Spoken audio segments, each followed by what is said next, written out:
Night shiur is always Leilu Nishmat Avi Mori Dover Mer Reuven Halevi Imi Meraki Rochabat Harav Michael, and the learning should be zechut for all of the chayalim. Hashem should watch over all of our chayalim and grant them success in their current campaign, and Hashem should bring the shvuyim home safely as quickly and as practically as possible. So tonight we're going to talk about the parsha of Toldot. Interestingly enough, Toldot is the parsha that talks about Yitzchak. Avram has a whole bunch of parashot dedicated to him. Lech Lecha V'Yerach Hayasar, where Avram is the featured character. We have then we're going to have Vayetze, Vayishlach. Part of Vayeshev, we already switched, but Vayetze and Vayishlach are going to be primarily Yaakov is the primary lead character, and in this week's parsha, theoretically, yet Yitzchak is the lead parsha. Yet there's really only one chapter where he's the focal point of the parsha. So that's the parsha we're going to focus on today, and away we go as soon as we can get up my parsha here on the screen. We will be ready to go. Okay. So, the chapter that we're going to discuss tonight is Perek Chavav, chapter 26 in Bereshit, which in the Torah is all one Perek. It's written as one parsha in the Torah, and it tells us very simply this is Yitzchak in Gerar, is the title headline to the parsha, and it begins with a very seemingly innocuous pasuk. Vayhi ba'aretz, there was a famine in the land. Aside from the first famine that was in the days of Avram, and Yitzchak goes to Avimelech, the king of Plishtim, to Gerar.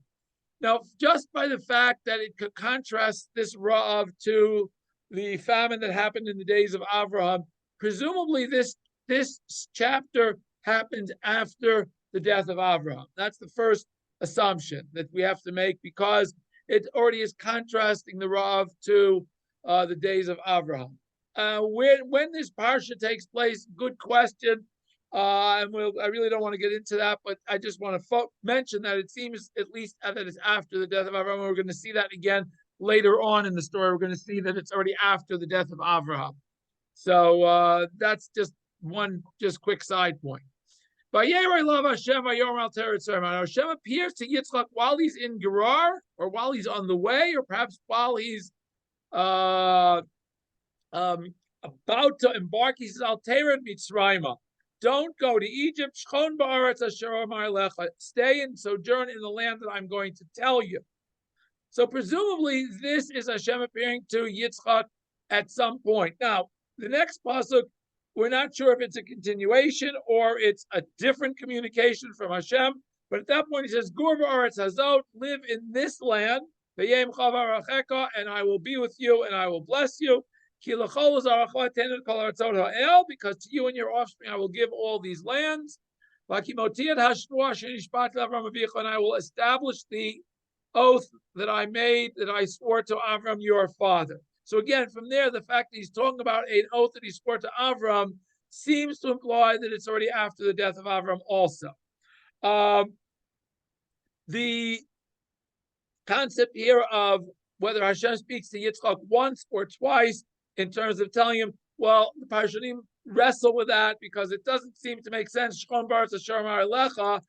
I dwell on the land that I'm going to tell you, if immediately afterwards it says, Gur ba'aretz hazot, stay here. So it seems from that context, there seem to be two separate communications. However, the fact that it doesn't introduce it by saying Hashem again appears to him is mitigating factor that it's all one communication. Hashem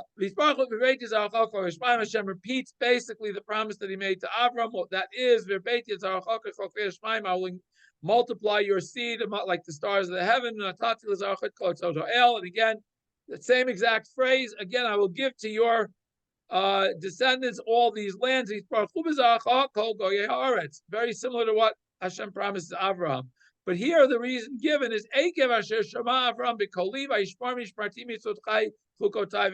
because Avram listened to my voice. That's why I'm going to bless you, Yitzchak. Has nothing. It doesn't say anything about Yitzchak's own merit here. All it's talking about is Avram's merit, and that's why Yitzchak is going to be blessed. Interestingly enough, the parshanim talk about the concept of what is mitzvot, what is chukotai, torotai. I'm going to leave that for now, but that's an interesting discussion among the parshanim as to exactly what it was that Avraham kept and what it was that he was not aware of to keep. Story continues by Yeshiv Yitzchak Gerar. So Hashem says, stay here. He stays there in Gerar. Vayishalu anshe hamakom leishto. The inhabitants of the place ask about his wife. Vayomer achotihi, and he says, she is my sister. Ki yarele morishti. Again, he is afraid to say she is my wife. Pen yarguni anshe hamakom al Rivka. Perhaps they will kill him because of Rivka. Ki tovat merehi, because of her beauty. Now, the interesting thing here, as we're going to see, and you'll notice I highlighted in blue the phrase Anshe HaMakom, because there are going to be a lot of different terminology used here for other groups in the story and what they each represent.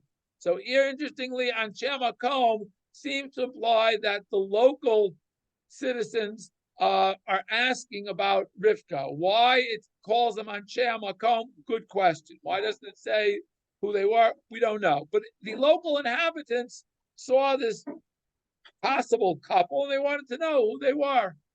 Now again, Yitzchak adopts his father's practice of saying that she's my sister because it appears that saying somebody was your wife who was beautiful left you in a vulnerable position. Again, I'm not so sure how that works out, but this is, as I said, not the first time we've run into this, and so we see it again happening here. Now, interesting enough, unlike the two stories with Sarah, where it seems as though Sarah was immediately taken to the king, in case of both Paro and Avimelech, it seems here the people were not as quick to propose that Rivka be taken to the king. Now, perhaps that's why the Torah emphasizes Anshe HaMakom, who were the ones who saw it, as opposed to in the case of when Avram gets to Mitzrayim, it says Vayirota Sarei Paro. The officers of Paro saw Sarah and they said, "Oh, she's so beautiful. She's suitable for the king." As opposed to here, it's only the Anshe HaMakom. It's only the local populace who sees Rivka. Seems that she doesn't necessarily go out or isn't as visible to the people outside of the region, so she doesn't get to the king. However, in verse Ches, it seems that at least the king is aware of her, because it's when they've been there for a while. Vayashkev Avimelech Melech Plishtim. Avimelech, the king of the Plishtim, looks out alone through his window. Yitzchak was doing something that proved to Avimelech that she was his wife, not his sister. Whatever it was they were doing, mitzachek has often in other places also has different connotations in terms of idolatry, which I don't think is the case certainly here, but more likely they were engaging in some marital activity that clearly marked them as a married couple. How Avimelech was able to see them, great question. Why they weren't a little bit more discreet, don't know. But anyway, whatever happened, right? Avimelech Yitzchak, he immediately calls Yitzchak, the king immediately calls Yitzchak and says, look, hey, I saw what you guys were doing. She's obviously your wife. How could you say she was my sister? And Yitzchak says to him, I said, hey, if I say she's my wife, they're going to kill me. Very simple. Now, it's interesting because the Parshanim have a discussion now. Is this Avimelech the same Avimelech that we read about with Avram and Sarah, or is it a different Avimelech? If we think back to when Avram visits Gerar, that's before the birth of Yitzchak. And if Yitzchak is already married to Rivka, it's got to be at least 40 years earlier. That doesn't necessarily mean it's not the same Avimelech. It's entirely possible. The Parshanim wrestle with this. Is it the same Avimelech? Is it a different one? Because just like Paro is the name of all of the Egyptian rulers, there's an opinion that says Avimelech is the generic name of the rulers of the Plishtim were all called Avimelech. We have a similar name. David refers to an Avimelech in what is it? Tehillim Perik Lamed. 34. Lamed Dalet, I believe, is where also the king of the Plishtim there is also referred to Avimelech, even though in Shmuel he has a different name. But again, it seems the Parashim want to say that perhaps Avimelech is just the generic name of, or the generic title of the Egyptian, of the king of the Plishtim. So it's not necessarily the same. If it was the same Avimelech, we could then at least surmise that perhaps he learned his lesson from the last time, decided I better, take it easy before I take her right away. And that's why he was keeping an eye on them to get an idea of whether they really were married or not. Vayom Avimelech, so Avimelech again now says, what did you do? So obviously, whether it's the same Avimelech or not, clearly he had been told, he had learned his history already and knew what had happened with Avram and Sarah, perhaps, and that's why he says, you should have told the truth here. Why didn't you tell us the truth? In the end, it says, "Vayatzav Avimelech et kol ha'am lemor." Avimelech it gives a general order of kingdom. Hanogea bo ish hazel v'ishto mot yumot. Anybody who lays a hand on this man or his wife will be put to death. So the first question, again, the question the Parashim wrestle with, and we're going to basically, I'm just raising all these questions. I'm not necessarily going to give answers to them. But the Parashim are trying to figure out why does Avimelech have to give an order of protection for this person? And again, does Avimelech realize, or when he first comes there, when Yitzchak first comes, does Avimelech know who Yitzchak is? Don't know. Great question. Or, as I said, if it's the same Avimelech, clearly knew that Avram had a son. As a matter of fact, according to Rashi, Avimelech of Avram's day was one of the people present at Yitzchak's brit, according to Rashi, quoting the Midrash. So there's a lot of unwrapping to do in the first part of the story. I'm skipping on. I'm just raising all the questions. I'm not going to get into all of that. I'm just giving all this as background to what was going to be, I think, the main part, the reason the Torah focuses on this story. By Yisrael Yitzchak, words I say Yitzchak. Now, interestingly enough, Avram throughout his career is a shepherd. We don't find anywhere where Avraham is an agronomist, where he's planting, where he's farming. He is a shepherd. However, we find here Yitzchak, the only one of the Avot who we read about planting. By Yisrael Yitzchak, words Yitzchak plants in this land. And he is able to find, even during this year, which remember it's a famine, Mea Sharim, he's blessed 100-fold. His crop produces 100 times that we would have expected it to provide. Why? Because Hashem has blessed him. As a result of the fact that his fields were prosperous, not necessarily, presumably everybody else's were not because it was a famine. Vayigdal Ha'ish, he becomes very great. Vayelech haloch v'godel ad ki godal ma'od. He continues to increase, presumably his wealth, his honor, his prestige, all because he is very, very successful in his farming endeavors, which presumably is very helpful if the whole country's got a famine going on. So presumably you would think that the people would be very happy about this result. And we're going to see in a minute, not quite. In addition to all that he was planting, he had lots of flocks. Why? Because he had plenty of grain or whatever, grass or whatever, pasturage for his flocks. So they multiplied. They did well. Vavuda Rabba, and he had also lots of farmable, arable land that he had acquired. So Yitzchak becomes not only wealthy in terms of his farming produce output, in terms of the farmland that he's able to acquire, in terms of the flocks growing, he becomes very, very wealthy. Vayikanu oto Pelishtim. And the Pelishtim become very jealous of him. Now, the verse 15 is really a parenthetical pasuk to give us information that we're going to need later on in the story.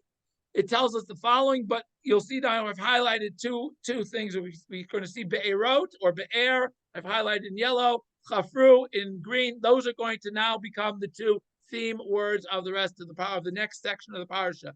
Bear, well, Chafru, digging wells. all of the wells in this region that Avraham servants had dug b'mei Avraham Aviv during the life of Avraham his father, sitmum pelishtim. The pelishtim had had sealed them. Vayimalum afar. Not only did they seal the wells, but they filled the wells back up. In other words, the wells had been dug, which provided water for the whole region. The pelishtim did not want them to be used. Not only did they sitmum, did they seal them, but they even filled them up. So in other words, if you seal a well, that makes it a lot easier to unseal the well. If you've gone through the trouble of now filling it up, you're basically saying, I don't want this well to ever be used again. So we have to see and look at why they had done this. But they had done this at some point. Now we return to the story. Okay, the story is we just said how Avimelech told everybody don't interfere with this man, don't touch him, gave him a court order of protection. Yitzchak plants, he has great success, and everybody starts getting jealous. And then Vayom Avimelech el Yitzchak. Now Avimelech says to Yitzchak, Lech me'imanu, leave us, go away from us, ki yatzamta mimenu ma'od, because you have become very, very atzum, usually strong, strengthened, mimenu, from us, ma'od. Now mimenu from us can mean two different things. It can be a comparative, you're wealthy, we're not. Or mimenu could almost be a from us. In other words, you've taken all of our stuff and now it's yours. And it's as a result of the fact that you've taken everything that really was ours. That's how you became rich. So there's two ways we can look at the word mimenu. There's the seemingly straightforward meaning, you've become wealthier than we are. But there's the hidden meaning of mimenu, that your wealth really was stolen from us. So there's always that underlying current when we think about somebody's wealth. Gee, are we? And especially when it says the pasuk before already said, they became jealous of him. When you're jealous of somebody else, you always feel that, hey, you deserve that good fortune, not them. That's what jealousy is. Why were they blessed and I wasn't? Yitzchak takes the advice of Avimelech. Avimelech, the king throws you out. You leave. Yitzchak, he leaves there. And he goes and he camps at Nachal Gerar, which is, I guess, distant from Gerar. We're going to see the parshat what to say about that. Vayeshev Sham, and he decides to live there. Vayashav Yitzchak. Now, this is why we had verse 15, is exactly because now verse 18 is going to refer back to what we read in verse 15, that parenthetical verse in the middle of the story. Vayashav Yitzchak. Now that Yitzchak has left Gerar and he has traveled to Nachal Gerar, he returns. Vayachpar et Beirot Hamayim, and he digs the wells of water. Interestingly enough, it says Beirot Hamayim, Shechafru b'mei Avraham Aviv, that had been dug in the days of Avraham his father. Vayisatmum Plishtim achrei mot Avraham, that the Plishtim had filled up after the death of Avraham. That's why he had to dig them again. It wasn't enough to just unseal them; he had to dig them again because they had filled them up. Vayikra lahen shemot, and he gave them names. Keshemot asher kara lahem Aviv. He called the wells that he dug the same exact names that his father had given them. So we seem to have one set of digging of wells here. Following that, the servants of Yitzchak dug in the wadi. And they found there be'er mayim chayim, a well of spring water. Vayarivu ro'ei Gerar. The shepherds of Gerar started a dispute Imroe Yitzchak with Yitzchak's shepherds, Lemor, saying, Lanu Hamayim, wait a minute, you just dug this well, but that's our water you're stealing.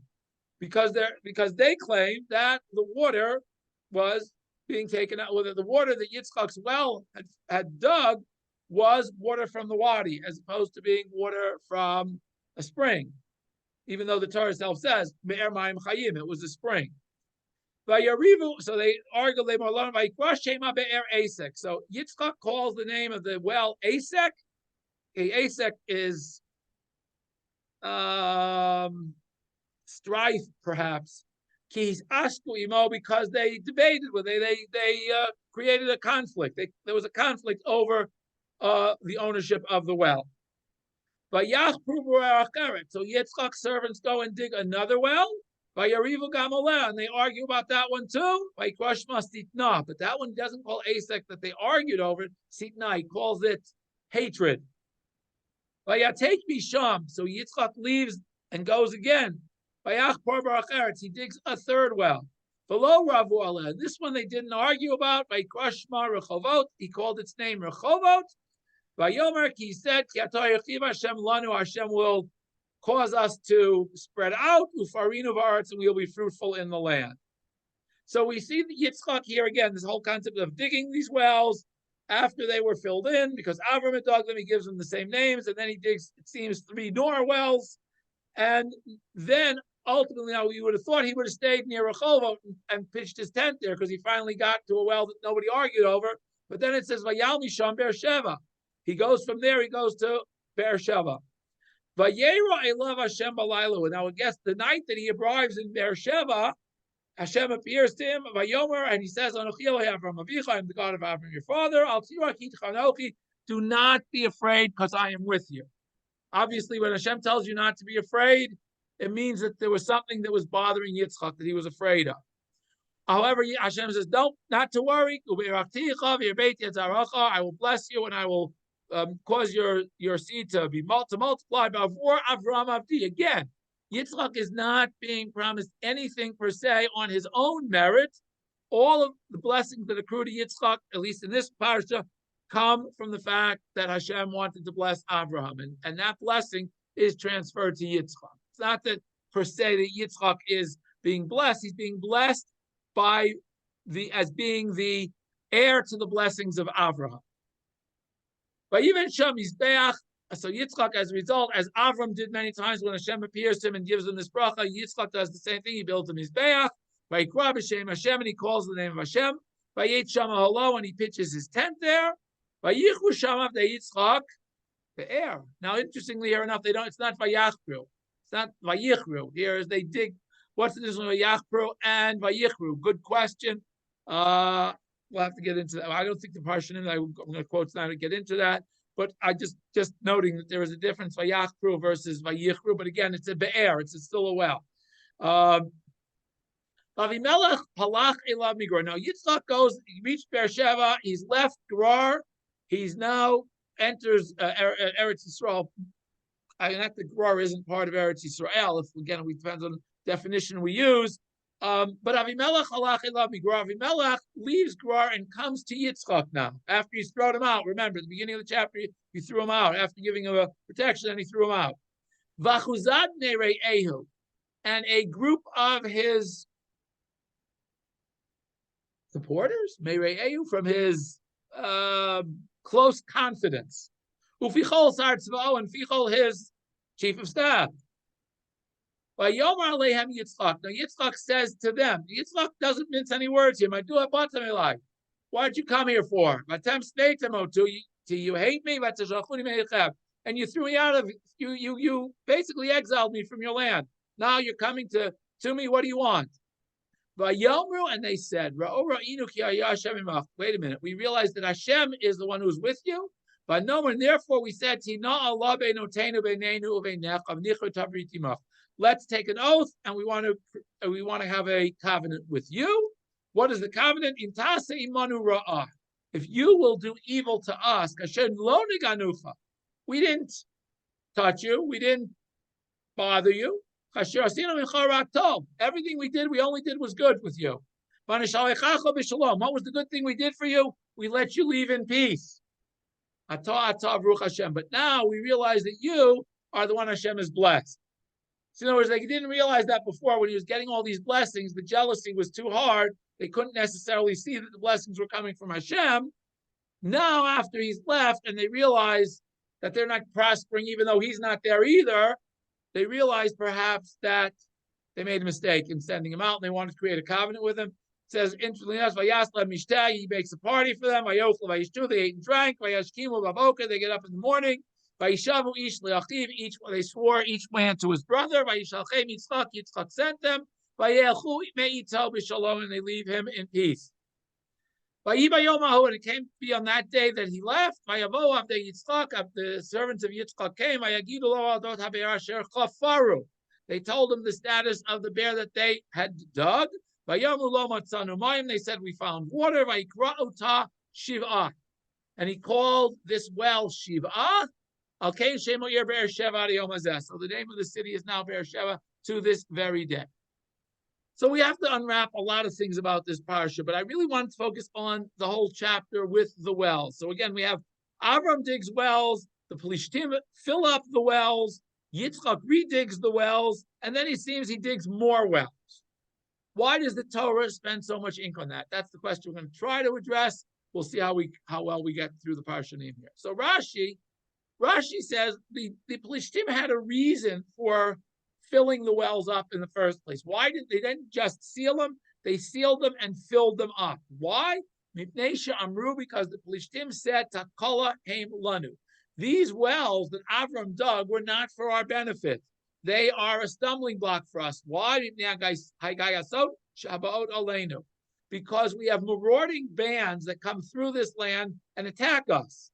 And if they have a ready water supply, that makes them more likely to come. If they don't have water, they can't get through the desert to get to us. We think about Gerar as being the southern, southwest Israel, the Mediterranean coast in the south. In order to get from, let's say, Arabia or Transjordan across the south of Israel to get to there, you generally have to traverse some desert area.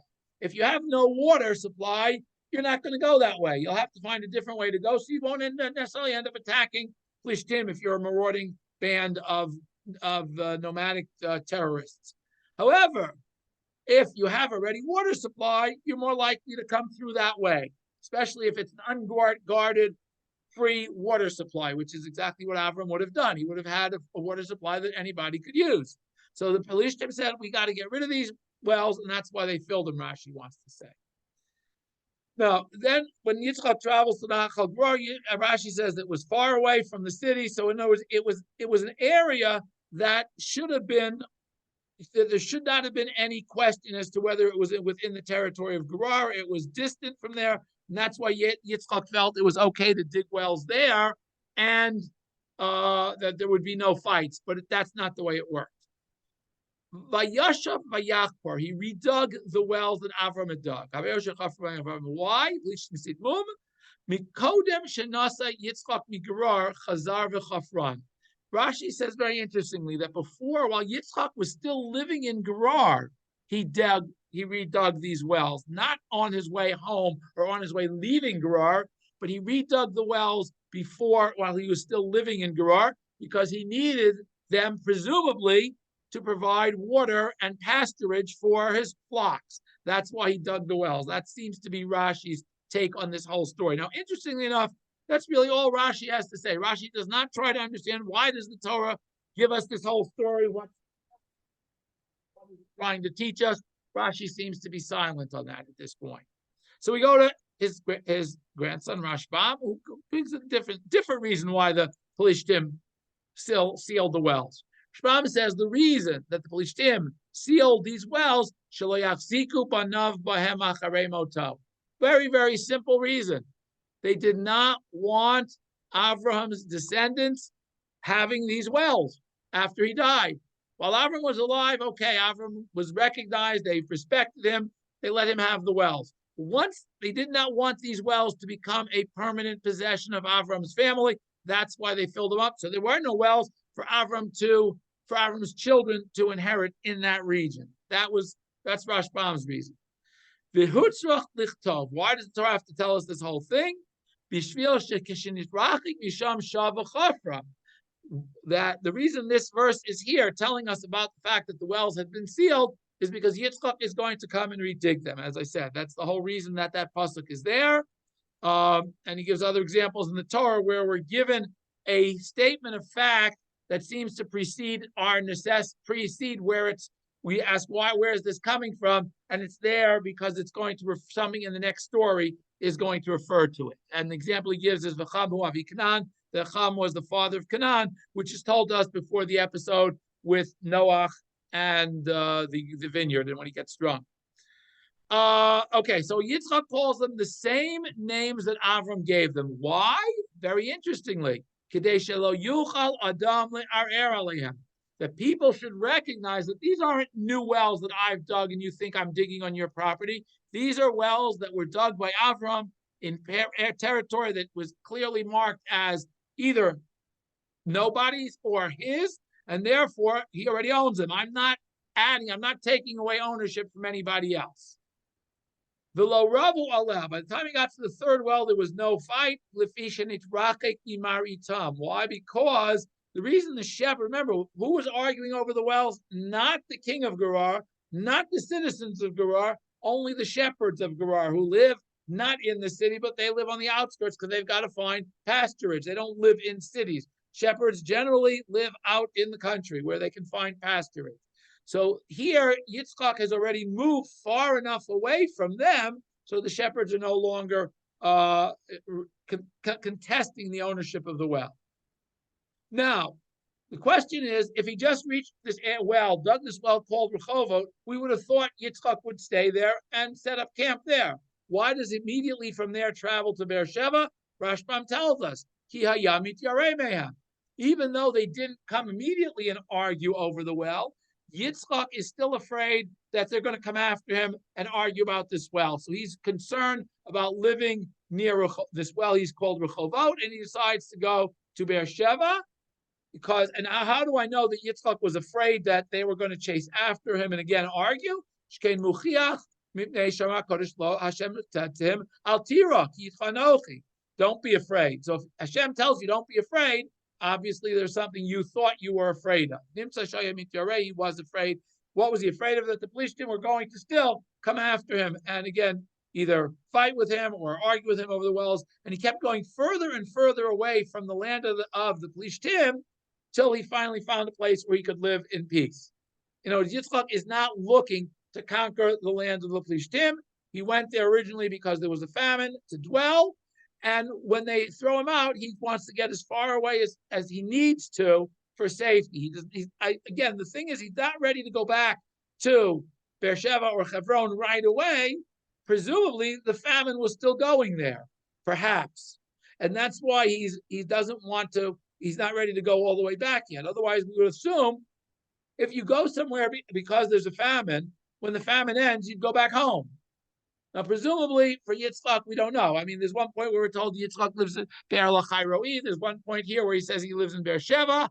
And later on in the Torah, we're going to be told that Hebron is where Yitzchak lives. So we would have thought, and especially after, if that we would have thought that Yitzchak would have gone back right after this episode in Gerar, he would have gone back to Hebron. So I suspect that the famine had not broken yet in Eretz Yisrael, and that's why he's trying to go slowly back to give the food supply chance to restock after the famine, perhaps. So anyway, he gets to Beersheba, and finally, again, they dig a well. Now, interestingly enough, on this last well, lo kara lo Yitzchak shem ad lebesof. He doesn't give it a name, this well he dug, even though the other three wells he gave names to. This one he doesn't give a name until after Avimelech arrives, and they take an oath, and then they tell him about this well, even though we were told about it before Avimelech comes. The servants don't tell Yitzchak about this well until after Avimelech has come and gone. Az kara lo shiva al shem hashvua shenishbuhu Avimelech. Then he calls it shiva not for the number 7, but for the shvuah, for the oath that he and Avimelech took. So the Be'er Sheva, the well is really the well of the oath, not the 7th well. And it is to symbolize the fact that Avram and Avimelech had a treaty. And again, that makes sense because this now is the borderline. Or at least it's a border marker that symbolizes the treaty between Avram and Avimelech. I'm sorry, between Yitzchak and Avimelech, excuse me. Okay. Sforno gives a different reason for why they filled the wells. Kasher Yaru mitzvat Avimelech. Now, Sforno says that the filling of these wells happened after Yitzchak arrived, not immediately after the death of Avram, but it happened when Yitzchak was in Gerar. Why? Because the Plishtim, the inhabitants, were afraid of the king's command, Levilti Hizikli Yitzchak. So they couldn't, the king's original command was, Hanogea ba'ish hazel vishtomot yumad.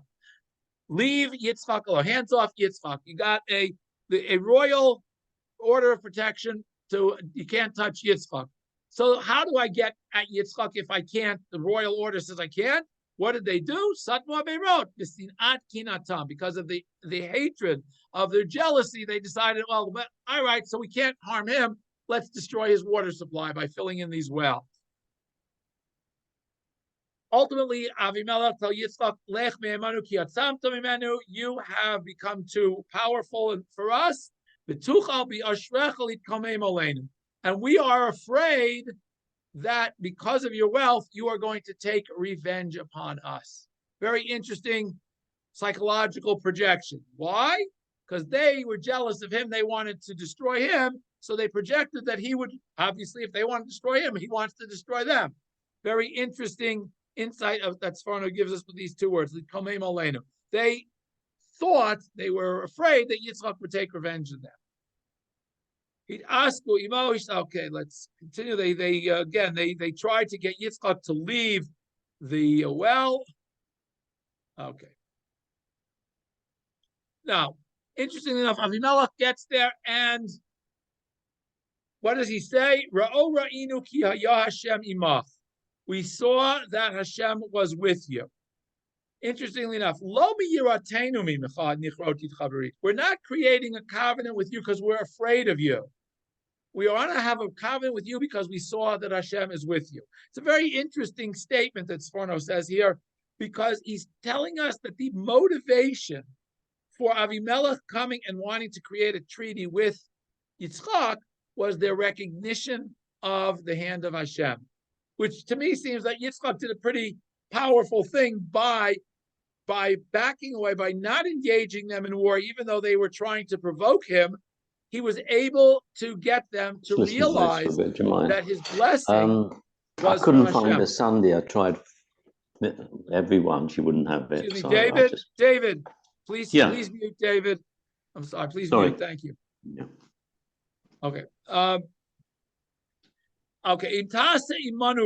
You should not do any. We don't want you. What's the treaty that you should not do evil with us?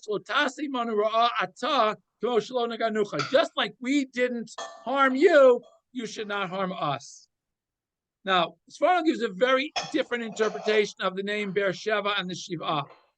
He called this well the seventh well. Why?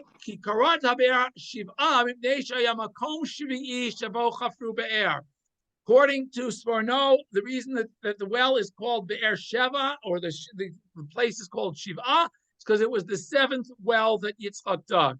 Gimel shel Avram shesatmu plishtim, ka'amru v'chol ha'be'erot sitmu plishtim.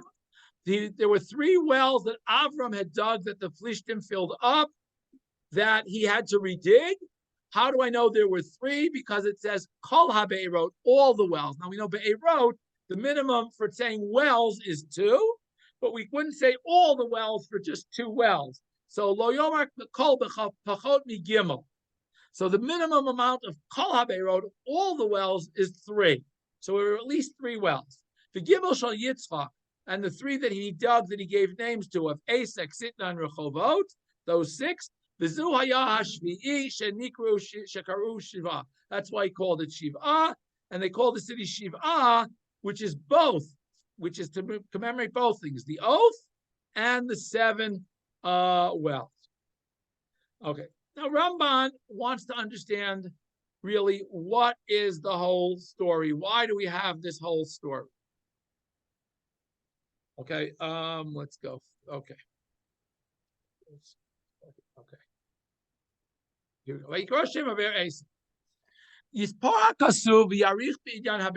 The Torah seems to spend a lot of ink on all of these wells. If I look at the simple story, it seems to have no purpose. And it doesn't seem to bring any great honor to Yitzchak to tell this whole story. Why does the Torah have this whole story? Because if we look at it, that Yitzchak, follows in his father's footsteps and digs wells. Okay. But Ramban wants to tell us that we can't take the story at face value. This whole story is really cover for some very interesting things that are going to go on in Jewish history. This is really the Torah is giving us a glimpse, a prophetic glimpse at what is going to happen in the future. The phrase "a well of living water," Yermoz lebeit Elokim, is a hint to the Beit Hamikdash. Sheyasu banav shel Yitzchak, that Yitzchak's descendants are going to build. V'lachein he's here be'er mayim chayim. It doesn't just say a be'er; it says a be'er mayim chayim.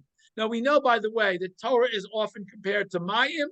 Eitz chayim. He certainly mayim chayim clearly can refer to Torah in many ways. So when we have a be'er mayim chayim, a spring, water, a wellspring of water, it often alludes to knowledge of Torah, to awareness of HaKadosh Baruch Hu, because it is through reaching into ourselves and probing ourselves and digging within ourselves that we get to a realization of HaKadosh Baruch Hu. So therefore, Ramban says, Be'er Mayim Chayim is really a hint about the Beit HaMikdash, and he brings a proof from a pasuk in Yirmiyahu, where it says, Oti Azvu, that when Bnei Israel are leaving Hashem, Hashem is called B'kor Mayim Chayim.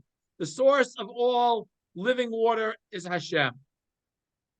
So when it says the story about the wells, we're not really talking about, we're talking about the wells, but again, the reason the Torah gives us this whole story, not that it didn't happen, Ramban isn't saying that it didn't happen, but he's saying that the reason the Torah records all of this is so that we should have a prophecy about what's going to happen.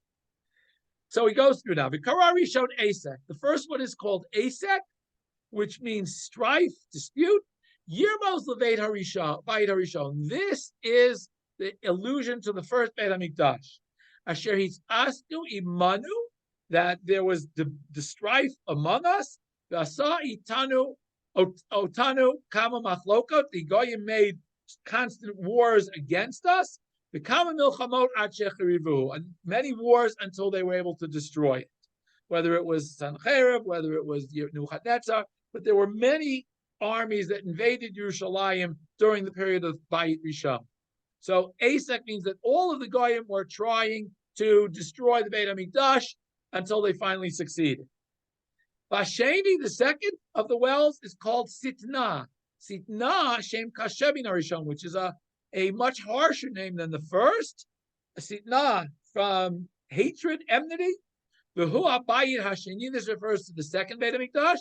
Shekara oto kishmo shekatuvbo, and we see, well, how does Sitna, this enmity, how does this refer to the second Beit HaMikdash? Because we read in the book of Ezra, Malchut Achashverosh b'tchilat malchuto, in the opening years of the reign of the king Achashverosh, kasvut Sitna al Yoshvei Yudav Yerushalayim. The enemies of the Jews in Eretz Yisrael, when the Jews had returned to Eretz Yisrael and started rebuilding the second Beit HaMikdash, the enemies of the Jews wrote a Sitna about the dwellers of Yudan Yerushalayim, and they sent it to Achashverosh, and Achashverosh, Kol Yamav Halanu Sitna, all of the days of Achashverosh, this letter was there, Achecherivuhu. Hayulanu Sitna. I'm sorry, let's go back. The Sitna was that, and they stopped the building of the Beit HaMikdash for a period under Achashverosh, and ultimately under his successor Daryavesh, it was completed. But the fact that it uses the term Sitna there, Ramban is connecting that to this name Sitna that Yitzchak uses for the well. The Kol Yamav, and all of the days of the second Beit HaMikdash, Hayulanu L'Sitna, were days of hatred, until it was destroyed, and we were sent into a terrible, terrible exile. However, Shlishi, the third Beit HaMikdash, Kara Rechovot, is called Rechovot, Ki habayit ha'atid sheyibaneh b'mehera v'yameinu. The bayit that will be built in the future should speedily come in our days. Uyaseh below riv umatzah, will be built without any dispute, any contention. When Hashem, as a result, will broaden our borders. As it says in the Torah, as Hashem will tell us in the future, that there will come a time where Hashem will stretch our borders further than they are or have ever been, but that's only off in the future. when there's no strife and contention. Because of Bayit HaShlishi, and concerning the Bayit HaShlishi, it says, Yecheskel v'Rachba, again, this word Rachav, from Rechovot, it will be spread out, and it will rise, and we will be able to rise to higher and higher spiritual levels. Uparinu Baretz will multiply in land. Shekol ha'amim yavduhu. Not only the Jewish people, but all the nations of the world will worship Hashem Shem Echad, will serve Hashem as one. So Ramban says very simply that the reason the Torah gives us this whole story of the wells, even though it seems to not necessarily be the most important story of all, is really giving us a glimpse into the future about the Batei Mikdash. Klei takes Ramban and goes a little bit further. Klei starts Katuva Ramban, V'chein B'Sefer Toldot Yitzchak, same Tefra Nars HaMa'or, who follow in the Ramban's footsteps. L'fisha Kol Ma Shiur Levad HaYasim L'Banim. We have a general principle that whatever happened to the Avot is a sign of something that's going to happen in future generations. Al Kain, therefore, Matzuma Kol Midrosh Kol Inyane Be'erod Elo Al Shlosha Batei Mikdashim Shenikru Be'er Mayim Chayim. Again, Ramban, as we saw, uses this whole story of the wells to talk about the three Batei Mikdash that are called Be'er Mayim Chayim. Just like there was a dispute over the first two wells, Vashlishi Kara Rechovot, and the third was called Rechovot.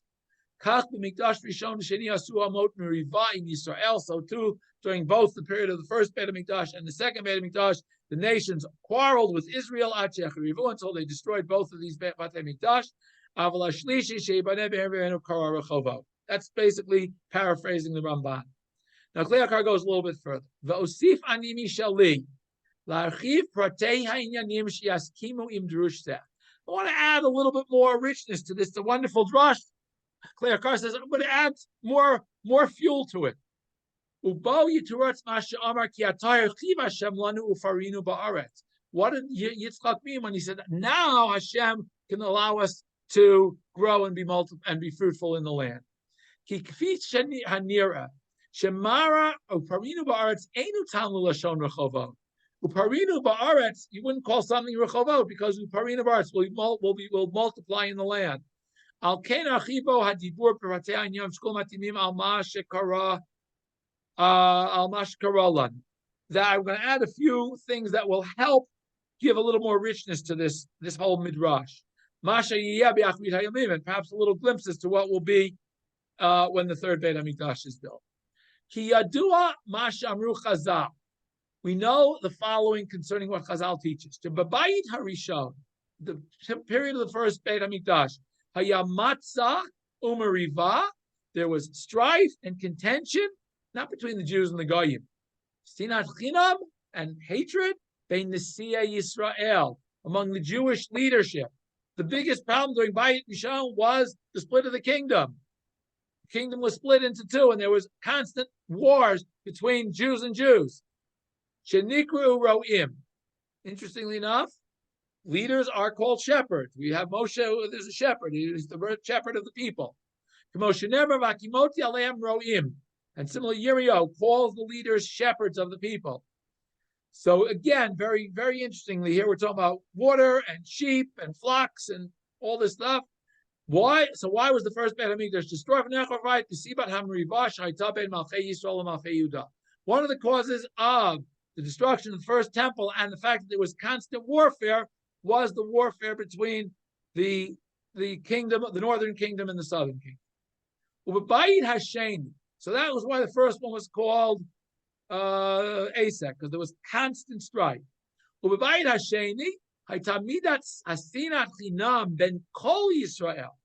Bayit Sheni, it wasn't just the leaders that were exercised, that were fighting and quarreling with one another. It was all Yisrael it was divided into camps, and they were all armed against each other.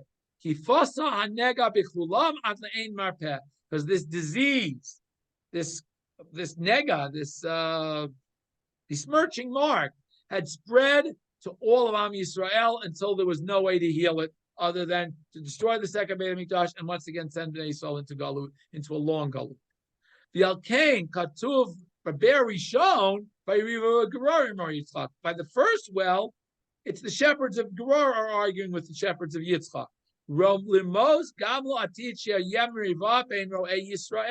That there'll be a battle between the shepherds.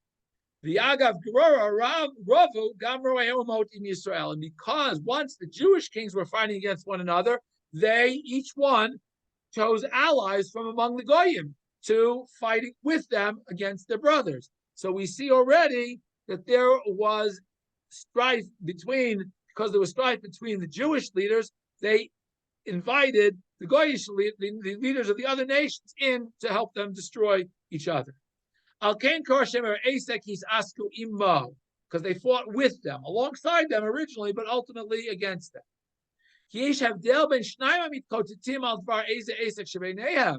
There's a big difference between two people who are in a quarrel about some business dealing or transaction that they had.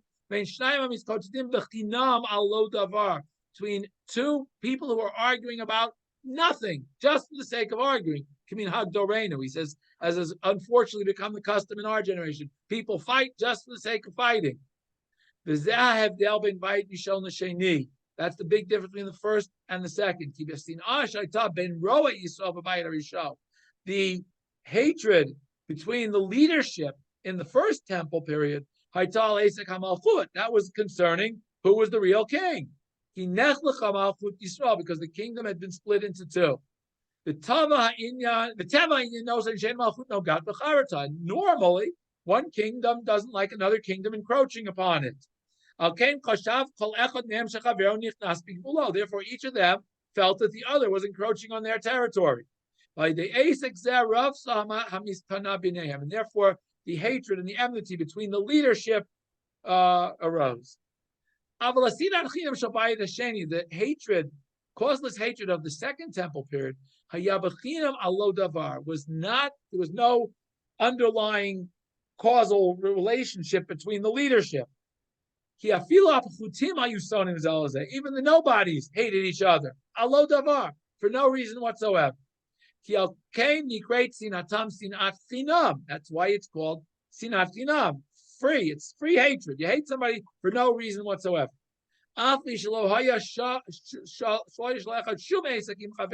Even though they didn't have any business dealings that would say, oh, well, you cheated me, you did something wrong to me. The Ein Zeki Imroa Leiv, this is only because people had negative outlooks. And Satan was dancing and having such a wonderful time amongst the Jews. To cause each one to be fighting against his neighbor. Because Hashem saw their sins, that they were sinning in other areas. And therefore he caused them to hate each other and therefore their sin was found out, and ultimately they were punished.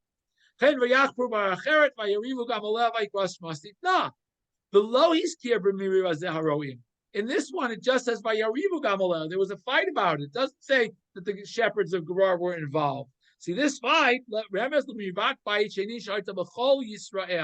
this is alluding to the second temple period, where the Jews were all fighting infighting. Al-Kain Karuha Sitna, therefore they called it Sitna, hatred. Kilomatu Siba El Divrei Rivotam, because there was no cause for all of these quarrels. So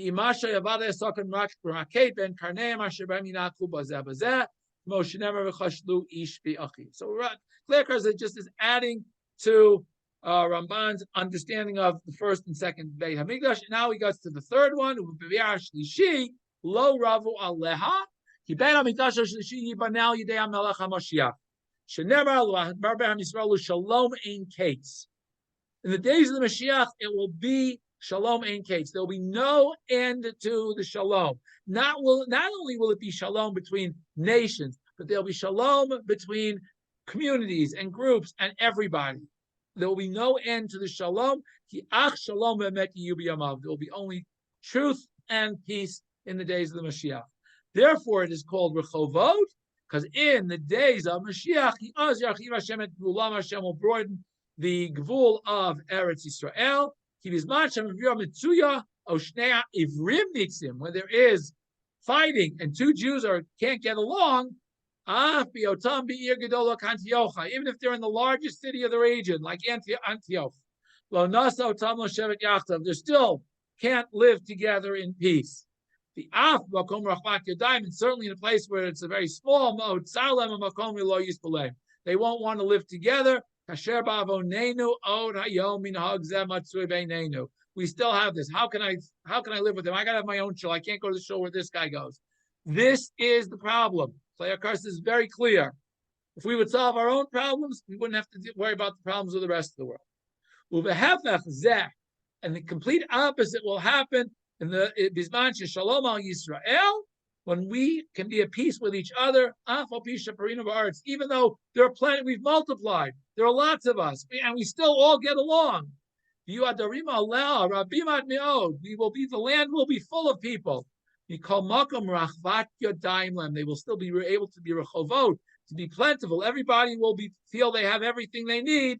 The Ein Sar Lahem, there'll be no troubles. The Gemara said in Sanhedrin, when two people get along together,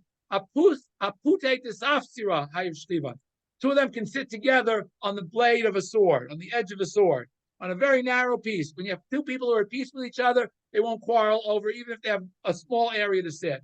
However, but if they are busy fighting with each other, they don't like each other, but it doesn't matter if they have 60 acres to spread out on, they'll still find a way to fight. Very, very powerful lessons from this parsha. Only when Hashem allows us, Hashem will allow us to spread out and be fruitful, even though we become multiplied.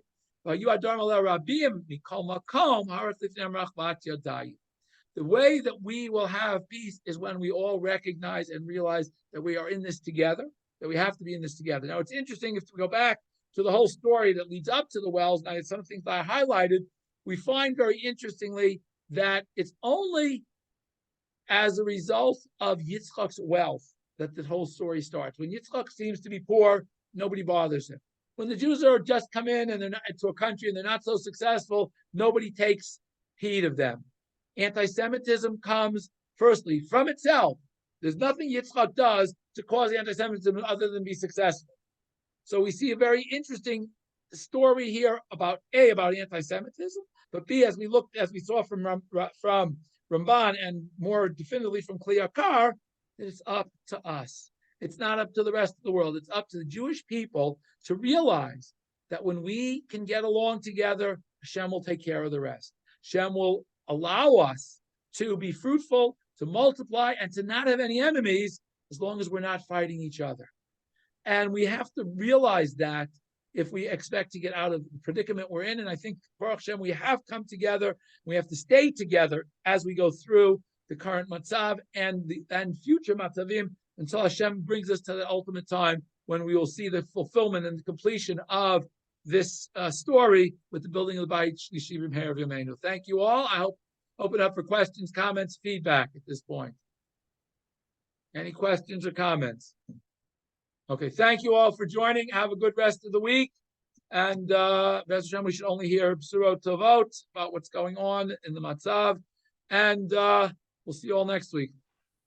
Laila Tov to all.